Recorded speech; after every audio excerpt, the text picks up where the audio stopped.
CRS எப்படி பார்க்குறீங்க இன்னைக்கு திரு செங்கோட்டையன் அவருடைய கருத்தை? பத்திரிகை சந்திப்பில் ஒரே ஒரு விஷயம், அண்ணன் ஷியாம் அவர்கள் அரசியலில் மூத்த முன்னோடி, கரைச்சி குடிச்சவர்னு கூட சொல்லலாம். ரெட்டையில பின்னால் தொண்டர்கள் நிற்பாருன்னு என்ன சொல்கிறாங்க, நான் அதையும் ஏற்றுக்கிறேன். ஆனால் எல்லா தொண்டர்களும் ரெட்டையில பின்னால் நின்றிருந்தால் கடந்த வருஷம் நாடாளுமன்றத்தில் ஆண்டிப்பட்டியில் ரெட்டை இலையின் கோட்டையான ஆண்டிப்பட்டியில் ரெட்டை இலை வாங்கிய ஓட்டு வெறும் 2 ஓட்டு. தனக்கு இதே எடப்பாடி பழனிசாமி இதே மாதிரி இன்னைக்கு எப்படி பச்சை கலர் ஜிங்குஜாம் பஸ்ஸில் போய் ஓட்டு கேட்குறாரோ அதே மாதிரி அன்னைக்கும் கூட்டத்தை சேர்த்து வச்சு அவ்வளோ பெரிய டிராவல் பண்ணி ஓட்டு கேட்டார்ல. ஸோ ரெட்டை இலைக்கு ஓட்டு போடுறவங்க இருக்கிறது ஒரு சதவீதம்னா, இந்த ரெட்டை இலை இப்படி போய் சிக்கிக்கிச்சேன்னு வருத்தப்படுறவங்க தான் முக்காவாசி பேர். வருத்தம் இருக்கலாம், அதுக்காக வேற பக்கம் போய் வாக்களிக்க மாட்டாங்க. வாக்களிக்கலையே இங்க ரெட்டை இலைக்கு. 21க்கு அப்புறம் எங்க வாக்களிச்சாங்க? நாடாளுமன்றத்தை விட்டுருங்க, உள்ளாட்சி தேர்தலில் எடப்பாடி ஊர்ல அவர் தெருவில் உள்ளாட்சியில் ரெட்டையில தோத்து போகுது சார். உள்ளாட்சியில் அவர் தெருவில், நாடாளுமன்றத்தில் சேலம் பார்லிமெண்ட் ஜெயிக்க முடியல. கொங்கு பெல்ட் கோட்டை தானே, ரெட்டையில சின்னத்தோட அதிமுக பொதுச் செயலாளர் தானே. கொங்கு பெல்ட்ல ஒரு சீட் வந்ததா நாடாளுமன்றத்தில்? கோயம்புத்தூர் வந்ததா, ஈரோடு வந்ததா, நாமக்கல் வந்ததா, சேலம் வந்ததா? அதுல இன்னொரு பக்கம் இருக்கு நீங்க சொல்லக்கூடிய இதுல. அப்ப அவரை எதிர்த்து அல்லது அவரை விமர்சிச்சு வெளியே போனவங்க யாருமே இந்த அளவுக்கு சிக்னிஃபிகண்டான வாக்குகளை கூட வாங்க முடியாத இடத்துல தான் இருக்காங்க. அப்ப ஒரே தலைவரா இப்ப அவர் தான் நான் சொல்ல வரேன். அந்த ரெட்டை இலை மேல் பாசம் உள்ள 30% மக்கள் வாக்கு அங்க போறதுனால தான் இந்த அளவுக்காக ஓட்டு வருதே தவிர, எடப்பாடி பழனிசாமிக்கு உண்மையிலேயே அவர் தான் பெரிய ஆள் நினைச்சாருன்னா அம்மா நின்ன மாதிரி தனியாக வந்து நிக்கட்டும். அதற்கு மேலேயும் தைரியம் இருந்தால் ரெட்டையில இல்லாமல் நான் ப்ரூவ் பண்றேன் நிக்க சொல்லுங்க சார். இப்ப நீங்க ஜெயலலிதா அவர்கள் சொல்றீங்க, அம்மாவை சொல்றீங்கன்னா அவங்களே தேடி போயிருக்காங்களே கூட்டணி கட்சிகளை. நான் அடுத்து அதை தான் சார் சொல்ல வரேன். நாங்க இன்னைக்கு வந்து இப்ப செங்கோட்டையன் இன்னைக்கு பேசுனதை கேட்குறீங்கல்ல, எது அவர் வந்து ஏன் இவ்வளவு நாள் பேசாம இருந்தார்? அவரால் முடிஞ்ச அளவுக்கு ஒருங்கிணைக்க பார்த்தார். ஏன்னா அவர் ஒரு பொறுமையான அரசியல்வாதி. ரொம்ப முக்கியமான ஒரு கேள்வி கேட்டாரு. திரு ஓபிஎஸ் நீக்கப்பட்ட போது குரல் கொடுத்தாரா? டிடிவி தினகரன் நீக்கப்பட்ட போது குரல் கொடுத்தாரா? வேற எப்பவாவது குரல் கொடுத்திருக்காரா? ஜனநாயகம் கட்சியில் இருக்கணும், கட்சி பலமா இருக்கணும்னு நினைச்சிருந்தா அப்பெல்லாம் எப்படி அமைதியா இருந்தாரு ஒரு கேள்வி. ஆன முயற்சியை செஞ்சிட்டு இருக்காரா இல்லையா? 21 தேர்தலுக்கு முன்னாடி வரைக்கும் அந்த அணியில இருந்தாங்க. சரி, மறுபடியும் 21லயே எங்கள் டிடிவி தினகரன் சார் மிக தெளிவா சொன்னார், நாங்க ஏங்க அமமுகவை ஆரம்பிச்சோம்? துரோகத்தை எதிர்த்து தானே. நாங்க ஒண்ணு எடப்பாடி கூட போய் கூட்டணி வச்சுக்கிறோம், நாங்க போய் நிக்கலையே. நாங்க அதிமுக போய் பதவியா கேட்டுட்டு இருக்கோம்? அப்படி இல்லையே. எங்களுக்கு இன்னைக்கு நாங்க வெளில வந்ததுக்கு காரணமும் என்ன காரணம் வெளில வந்தோம்? நாங்க அதிமுக போய் சீட்டு கேட்டோம், அதிமுக பதவி கேட்டோம். நான் கேட்கிற முதல்ல அதிமுக என்ன எடப்பாடி பழனிசாமி ஆரம்பிச்சு அவர் புரட்சி தலைவர் எம்ஜிஆரை உருவாக்கி, நான் கேட்கறத சொல்லுங்க சார், புரட்சி தலைவி அம்மாவை உருவாக்கி, நாங்கள் உட்பட டிடிவி சாரை உருவாக்கி, நாங்கள் எல்லாம் அவர் தலைமையில் பணியாற்றி பதவி வாங்கி கோடிக்கணக்காக சம்பாதிச்சு அவருக்கு துரோகம் செஞ்சுட்டு வெளில வந்த மாதிரி பேசுறாரு. அவர் தான் சார் துரோகம் பண்ணிட்டு இருக்காரு கட்சிக்கு. ஏங்க ஒண்ணும் இல்லைங்க, ஒரு பிரஸ் மீட் நடக்குதுங்க என்டிஏ கூட்டணியில. இப்ப நான் தர்ம யுத்தம் யார் நடத்துறாங்க? தர்ம யுத்தம் யார் நடத்துறா? தர்ம யுத்தம் நடத்தினவர் என்ன சொன்னாரு? அப்ப அதெல்லாம் கணக்குல எடுக்கணும். வாழ்க்கையில எல்லாருமே, அரசியல்ல எல்லாரும் ஒரு சமயத்துல தவறு செய்வாங்க. அதத்தான் தலைவர் சொன்னார், தவறு செய்தவர்கள் திருந்த பார்க்கணும். தவறு செய்து விட்டோம் அப்படின்னு வெளிப்படையா ஒத்துக்கிட்டு பேசுங்க. அது இப்ப இன்னைக்கு ஒத்துக்கிறாரு இல்ல, நடந்து போச்சு. நான் செஞ்சது தவறு தான் அண்ணன் ஓபிஎஸ் தான் சொல்றாருங்க. நான் ஏன் சார் நான் இப்ப கேட்கறேங்க, எடப்பாடி பழனிசாமியோடைய சார் சொன்ன மாதிரி ஆணவம் இந்த துரோகம்னா அவருடைய பிரஸ் மீட் பாருங்க. என்டிஏ கூட்டணியில 24 இருந்து நாங்க இருக்கோம்.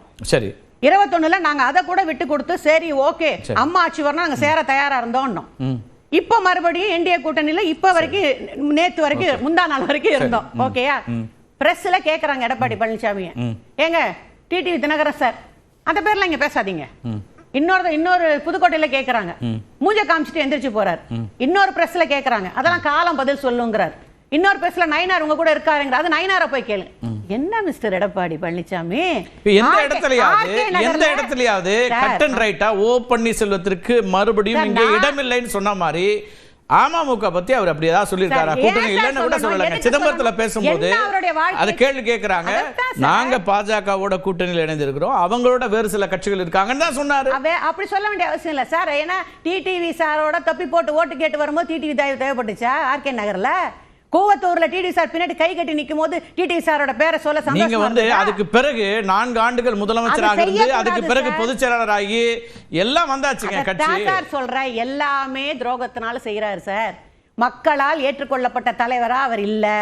தொண்டர்களால் ஏற்றுக்கொள்ளப்பட்ட தலைவரா அவர் இல்ல.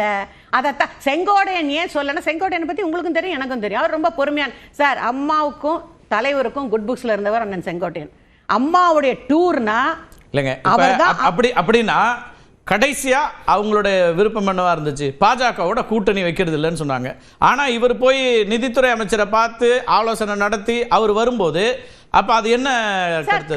செங்கோட்டையன் அவர்களுடைய கட்சி மீதான ஈடுபாடு அங்க கேள்விக்கு வருது. கட்சி உறுதியா இருக்கும்னு நினைக்கிறேன். அரசியல் எது சார் நிரந்தரம்? மரியாதைக்குரிய முன்னாள் முதலமைச்சர் ஐயா கலைஞர் அவர்கள் சொன்னாரு, பரதேசியும் பண்டாரம்னாரு. கால மாற்றத்துல கூட்டணி வைக்கலையா பிஜேபியோட? கூட்டணி வேற, கட்சிக்குள்ள இருந்து கட்சியினுடைய தலைமை எடுக்கக்கூடிய முடிவு ஒண்ணா இருக்கும்போது அதுக்கு மாறா வேற ஒண்ணு எடுக்கிறது அது வேற இல்ல. அதிமுக கூட்டணியிலே இல்ல. இவர் திரு செங்கோட்டையன் போய் நிதியமைச்சரை பார்த்தாருல. ஏன் சார் கூட்டணியில இல்லங்கிறதுக்காக இந்த கூட்டணியை ஒருங்கிணைக்க போய் பார்க்க கூடாதா? ஏன்னா யார் பண்ணணும் அத? ஒருங்கிணைக்கிற வேலை யார் பண்ணணும்? பொதுச்செயலாளர் பண்ணுவாங்க. சார் இருங்க சார், 4.5 வருஷம் யார் சார்? பாஜக தானே சார் வழி நடத்துச்சு எடப்பாடி பழனிசாமியை. அவர் துரோகத்துல அதுவும் ஒண்ணு. உட்கார வச்சவங்கள தூக்கி போடுவாரு, அரவணைச்சவங்கள. அப்படின்னா இப்ப ஏன் அவங்க திருப்பி வந்து எடப்பாடி பழனிசாமி தான் வேணும் எங்களுக்கு கூட்டணிக்கு, அதிமுக தான் வேணும்னு பாஜக தான் வந்திருக்கு? நீங்க ஸ்டாண்ட்ல நிக்க வேண்டியதானே. எனக்கு தேவையே இல்லைங்க, நான் சொன்னதுதாங்க, எனக்கு அவங்க தேவையில்லை, நிக்க வேண்டியதானே.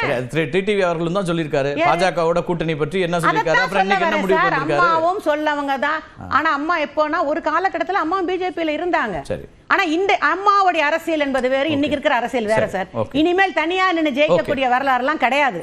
கூட்டணின்னு வரும்போது you have to compromise. இப்ப திரு செங்கோட்டையன் எடுத்த ஒரு கேள்வி எனக்கு என்ன, செங்கோட்டையன் எடுத்த முடிவை ஒருத்தர் கூட இதுவரைக்கும் ஆதரிக்கல. ஒரு நிமிஷம் சார், காம்ப்ரமைஸ் நான் எதுக்கு சொல்ல வரேன்னா, அம்மாவோட ஆட்சி வரணுங்கிறப்ப we have to do some compromise. ஒண்ணா சரி, திரு செங்கோட்டையன் எடுத்த முடிவை உடனே சொல்லக்கூடிய இடத்துல திண்டுக்கல் சீனிவாசன் இருப்பாரு, எடப்பாடி பழனிசாமி இருப்பாரு. அதெல்லாம் நடக்கிற சார். திண்டுக்கல் சீனிவாசனுக்கு கட்சியில எல்லார்கிட்டயும் இந்த மாதிரி ஒரு மனசுல குறை இருக்கு அப்படின்னு அவர் இன்னைக்கு ஓப்பனா வந்து சொன்ன பிறகு அந்த 5 பேர் இருக்காங்களே இவர் இல்லாம அவங்க யாராவது ஒருத்தர் கூட இதை பற்றி ஒண்ணு சொல்லலையே சார். இன்னைக்கு தானே சொல்லியிருக்காரு. ஆனா திண்டுக்கல் சீனிவாசன் கணக்குல சேர்த்துக்காதீங்க. ஏன் தெரியுமா சொல்றேன்? அவர் உண்மையான புரட்சி தலைவருடைய ஆட்சி காலத்துல அரசியல் இருந்தவரா இருந்தா அம்மா அவருக்கு 2016 வரைக்கும் வாய்ப்பே கொடுக்கல. அவருக்கு எப்படி வாய்ப்பு வந்ததுங்கிறது உங்களுக்கும் தெரியும் எனக்கும் தெரியும்.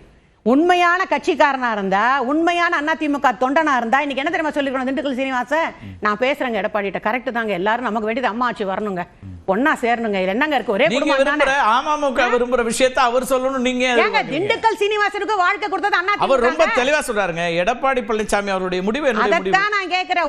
உங்களுக்கு வாழ்க்கை கொடுத்தது அதிமுக புரட்சி தலைவர் அம்மாவும் தலைவரும் இல்லையா? எடப்பாடி பழனிசாமி ரெட்டல ஷாம் சார் சொல்றாரு. ரெட்டல இருக்கு, ரெட்டல தான் அவங்க காமன் சினிமா அது பக்கத்துல நிக்குது. யாரால வந்தது? 2016 அம்மாவால ஆட்சி வந்தது.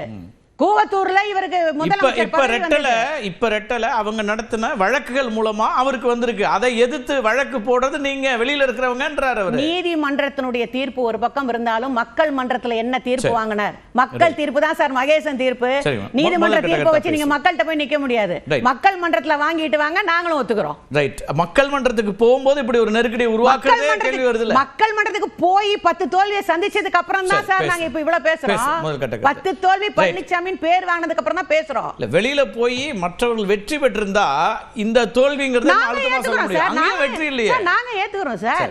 ரெட்டை இலையை தோக்காம நீங்க ஜெயிக்க வச்சிருந்தீங்கன்னா தொடர்ந்து ரெட்டை இலை அந்த கட்சி சார், எங்க கட்சி சார், எங்களுக்கு முகவரி கொடுத்தது, எங்களை வாழ வச்சது, எங்கள் தெய்வங்களுடைய தலைமையில் இருந்த கட்சி சார். ரெட்டை இலையை தோக்கடிச்சது அது எதுக்கு? ஆர்கேனர்ல அம்மா என்ன பண்ண சொல்றீங்க?